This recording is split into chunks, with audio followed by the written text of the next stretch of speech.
இயேசுவில் அன்புக்குரியவர்களே, புனித திருமுழுக்கு யோவானின் பிறப்பு பெருவிழா எத்துணை மகிழ்ச்சி! மனமாறியவர்கள் என்பதை அதற்கேற்ற செயல்களால் காட்டுங்கள் என்பதை முன்னறிவிப்பின் நாயகன் திருமுழுக்கு யோவான் இன்று நமக்கு உணர்த்துகிறார். எனவே திரு அவை மிகப்பெரிய மகிழ்ச்சியின் பெருவிழாவை இன்று கொண்டாடுகிறது. இந்த பெருவிழா நமக்கு வாழ்வில் மனமாற்றத்தின் அர்த்தங்களை சொல்லித்தர விரும்புகிறது. வார்த்தையோடு கடந்து சென்று சிந்திக்கலாம் வாங்க. Praise the Lord. இயேசுவுக்கே புகழ், இயேசுவுக்கே நன்றி. இறைவனின் அருட்கரமும் அருளாசீரும் உங்களோடும் உங்கள் குடும்பத்தோடும் நிறைவாக தங்கிட உங்களை நான் வாழ்த்துகிறேன். அன்பில் இனியவர்களே, முன்னறிவிப்பின் நாயகன் திருமுழுக்கு யோவான் இவருடைய பிறப்பு பற்றி பாலைவனத்தில் ஆண்டவருக்காக வழியை ஆயத்தமாக்குங்கள், பால் நிலத்தில் நம் கடவுளுக்காக நெடுஞ்சாலை ஒன்றை சீராக்குங்கள் என்று எசாயா 40:3-5 வரை முன்னறிவித்தார். இதோ நான் என் தூதனை அனுப்புகிறேன், அவர் எனக்கு முன் வழியை ஆயத்தம் செய்வார். அப்போது நீங்கள் தேடுகிற தலைவர் திடீரென தம் கோவிலுக்கு வருவார் என்று மலாக்கி அழகாக இறைவாக்கினர் முன்னறிவித்தார். ஆகவே நிறைவாக கபிரியேல் தூதர் செக்கரியாவிடம் நேரடியாக முன்னறிவித்தார். எனவே இந்த அற்புத குழந்தை மண்ணிலே தோன்றி உதித்தது அன்புமிக்கவர்கள். ஆகவே நமது வாழ்க்கையில் திருமுழுக்கு யோவானை பற்றி ஆழமாக சிந்திக்கின்ற வேளையில் பொதுவாக திருச்சபையானது புனிதர்களின் விழாவை, புனிதர்களின் இறந்த நாள் என்று தான் அவர்களின் விழாவை திரு அவை கொண்டாடும்.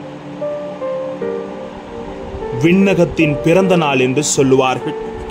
ஆனால் விதிவிலக்காக புனித திருமுழுக்கு யோவான் இவ்வுலகத்தின் பிறந்த நாளை பெரும் விழாவாக திரு அவை கொண்டாட காரணம் என்ன தெரியுமா? தனது பிறப்பால் இவர் பரிசுத்த ஆவியால் நிரப்பப்பட்டிருந்தார்.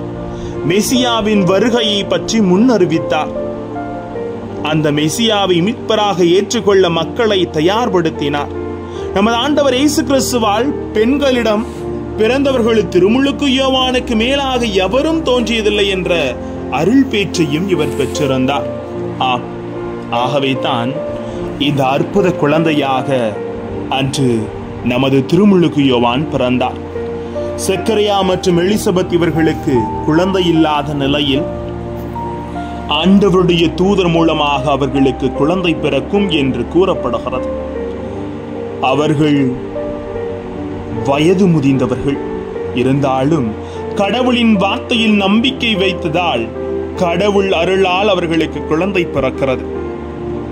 ஆனால் முதியவராக இருந்த சக்கரியா நம்பாததால் ஆண்டவருடைய பேச்சுத்தன்மையை இழந்தது.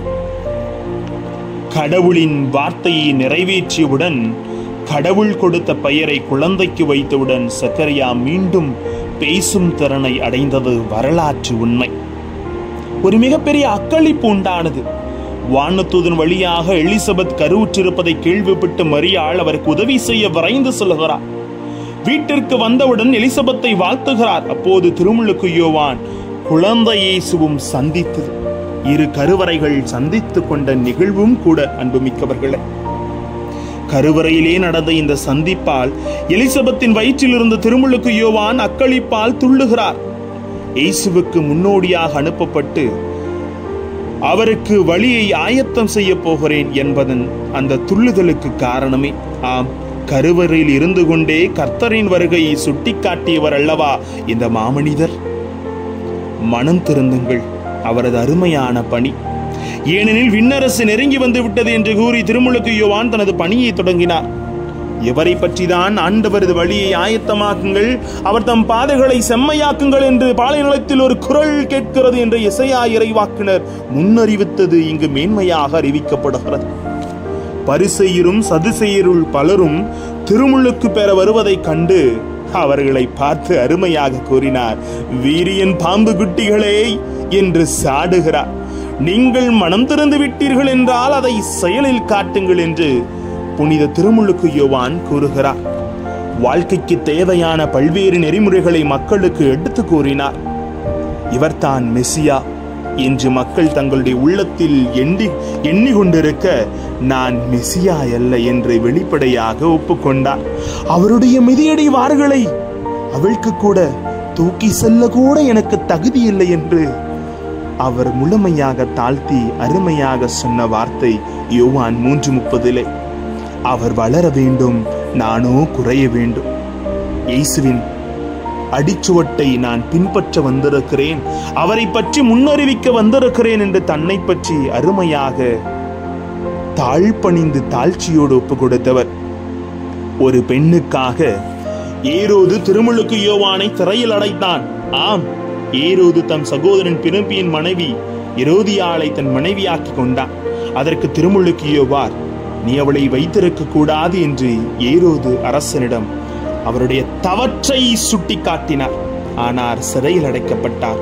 உண்மையை உரக்க சொல்லதனால் நயவஞ்சகத்துடன் அவரது தலையை துண்டிக்கப்பட்டது. ஆனால் மனித வாழ்க்கையில் கடவுளுக்கு உகந்த செயலை நாம் செய்து மனமாற்றத்தை ஏறெடுக்கிற பொழுது எதை குறித்தும் கவலைப்பட தேவையில்லை என்ற உத்வேகத்தோடு போராடி திருமுழுக்கு யோவான் நம் அனைவரையும் இறைவனோடு இணைக்கும் ஒரு பாலமாக திகழ்ந்திருக்கிறார். யோவான் அழகாக நம்மை வாழவும் அழைப்பு விடுக்கிறார்.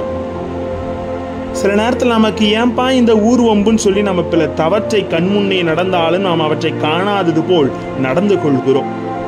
நீதிக்காக நம்முடைய உயிரே போனாலும் சமுதாயத்தில் நடைபெறும் தவறுகளை சுட்டிக்காட்ட வேண்டும் என்று திருமுழுக்கு யோவான் நமக்கு இன்று அழகாக கற்றுத்தருகிறார்.